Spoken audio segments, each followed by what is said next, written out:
even for you to afford the production of others in the end. See, so this constant transformation or deterioration of economic, quote unquote, economic conditions is something you're not accounting for, but which you don't have to account for under mathematically perfected economy. So it's simple.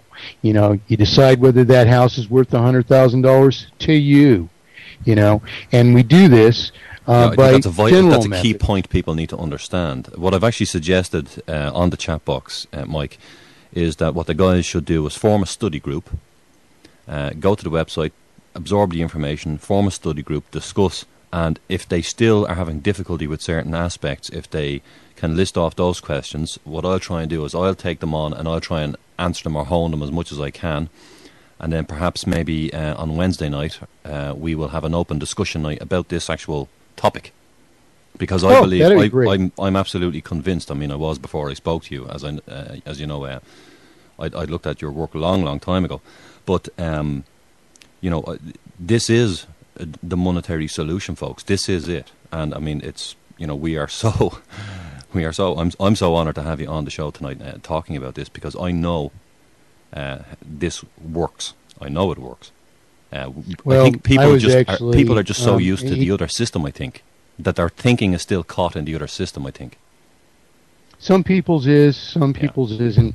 You know, generally, you know, I don't like to describe people as more brilliant than others. I've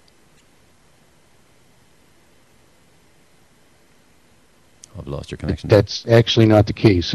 Beliefs that none of us are realizing or exercising our full potentials. But the differences between us, as I see them, are largely personal disposition. And you and I talked about this yesterday, and for your audience, I mean, Vince and I just met each other, and for the first time, and I think we spent at least 6 or 7 hours until 4:30 in the morning Ireland time, and for me, then I was, you know, convinced that I had just met one of the finest intellectuals that I ever have, and Vincent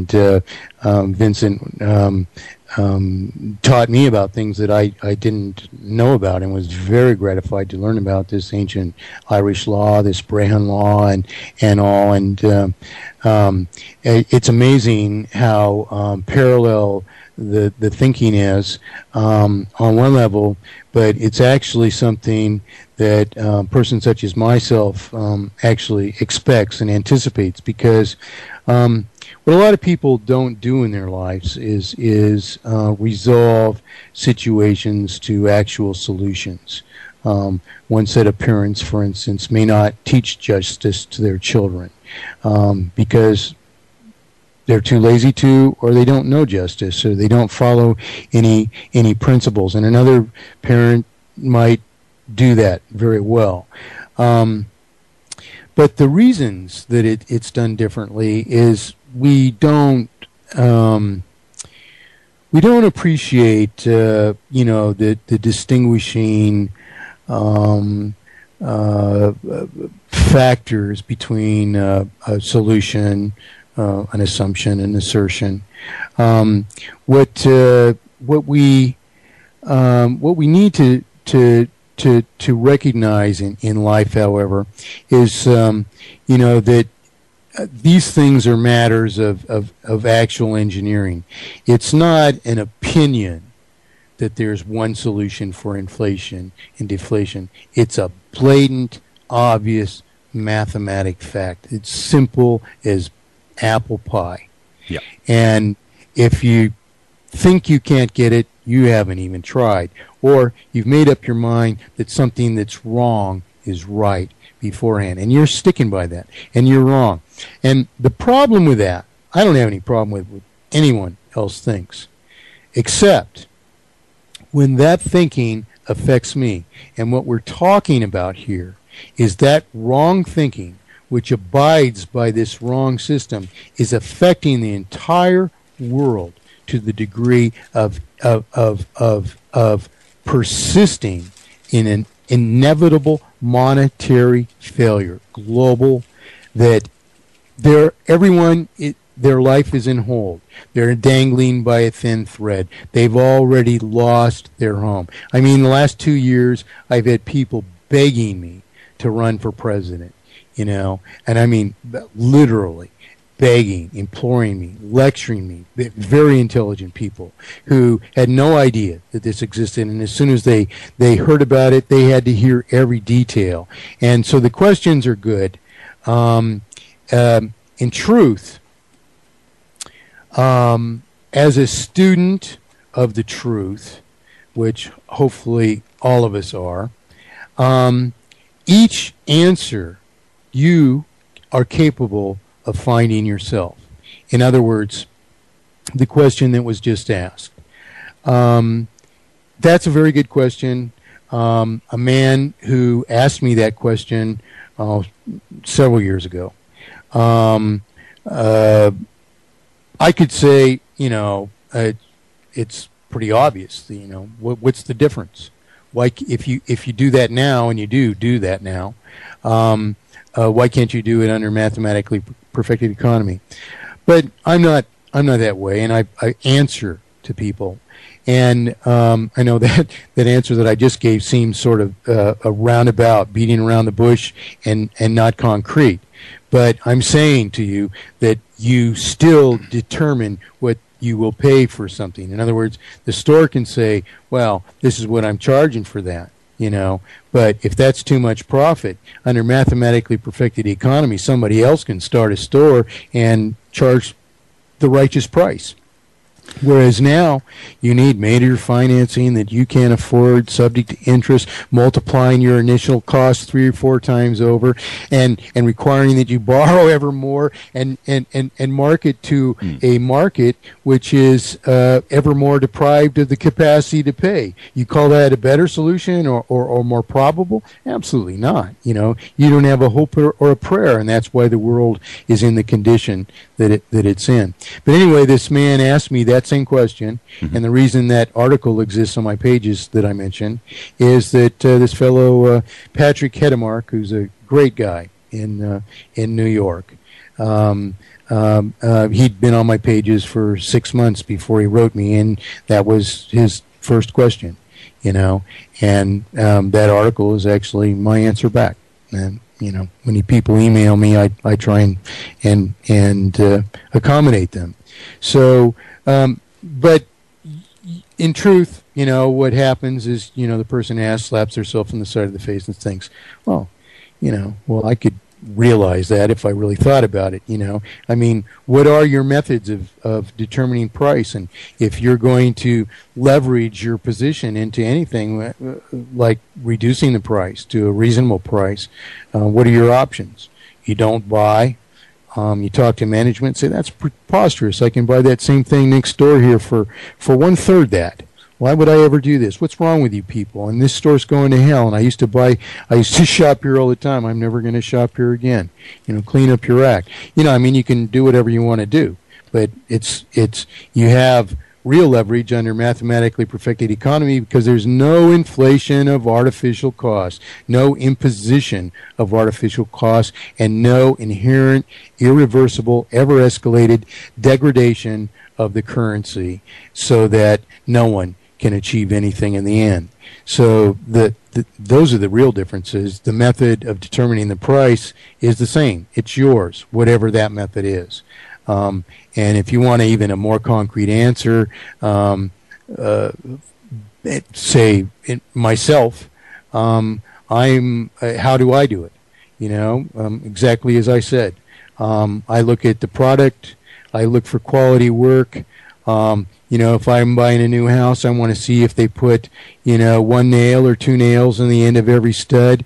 I want to see how wet the wood was when they went up. I want to know a few things about it because if it's supposed to be $100,000 house, I don't want the drywall to come off the wall, the studs or something. And I know how to put things together, and I want to know a few things about it, and And if those things are right, I'm basically going to be satisfied that it has a 100-year lifespan and that it's been done right, which is the only way to ever do anything. And I'm going to just pay the $100,000. I'm not going to finagle over it. Person's price is a person's price. That's how I am. If I don't like the price, I go away. You know, that's well, the way I used to use am. that a lot when I worked. I used to say, if people tried to haggle with me, for example, about the price, I would, if I said it's X, Y, Z to do a particular job, and if people tried to haggle with me, I used to stop them and say, look, there's no point in haggling with me. I have determined for me to do what you want, that's what I need. Now, if you don't want me to do it, that's fine, but my price can't change. That's exactly what I tell people too. That my price is my price, and I don't spend 2 seconds finagling over it. You don't want my product? That's fine. Yeah, I have no issue whatever with that.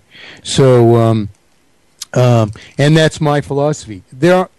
Not everybody is that way, but that's what a free market is about. If you want to, basically screw everybody you can, go ahead and try. But I mean, I'm the same way. If a guy selling $3,500 bamboo fly fishing rods in 1985, he better be damn good. And they better have some, distinguishing characteristic that makes them worth that. And, because that's a lot more than most other people might be charging for bamboo fly fishing rods. But at the same time, I'm not stupid. I want to buy this rod, and it casts like nothing else. It's built like nothing else. It's an incredible piece, and it's worth many times that on many other levels. And the guy is actually asking of a small fraction of a reasonable wage for anyone practicing the skills that are necessary to produce this thing. The machine shop that he maintains to make his ferrules, the engineering that he did to build his machines is phenomenal, and he's basically getting maybe let's just say 10 or 15 or 20 bucks an hour for work that he would be getting 50 or 75 or 100 bucks an hour for if it was, say, serving, Silicon Valley, the computer industry, the same quality work and actually phenomenal skills. And so, in truth, I look at a few factors like that, and it's obvious that this thing's is a bargain for what it is. And so I say to myself, can I spend that $3,500? That's the remaining question. And when I decide I can, it's a done deal. That's it. But that's me. Yeah. And I'm not preaching that to anybody else. And mathematically perfected economy isn't preaching, a style of business or anything like this. This is simply how for all of us to conduct our business with each other, not only at minimal expense, but at maximal enablement. You don't have to go and look for financiers. A guy who, let's just say there's a trade school student who excels at some machine shop exercise, and there's a competition between a number of schools, and he wins, let's just say, second prize. It's a very difficult piece that he produces, and it's done to exceptional quality. Well, that's neither here nor there, so to speak, except this is how life can work, and I actually have experiences of this nature, So anyway, what happens is it just happens that some engineer from a local industry, which produces a phenomenal product, which happens to involve some expensive machining of an object very much like this student has just produced, happens to attend this show, and he sees it and he says, my God, some guy made that? That's amazing. Because we've tried to contract all over the world, and we couldn't find anybody who could build that. I mean, these walls are so thin and so accurate and so perfect, that's, and then there's all this drilling and everything in these hard-to-reach places. It's just the kind of thing that we make, and this thing costs us an arm and a fortune. This guy must have spent a month or two making this damn thing. And while he's hanging out admiring it, the student walks by and he sees the name tag on the guy. He says, "Oh, you're the guy that made this." And the guy says, "Yeah." And he says, "Well, how long do you having that?" And the kid stops to think, and he says, "Well, if I say too little, I couldn't get a good price for that, and I really used some trick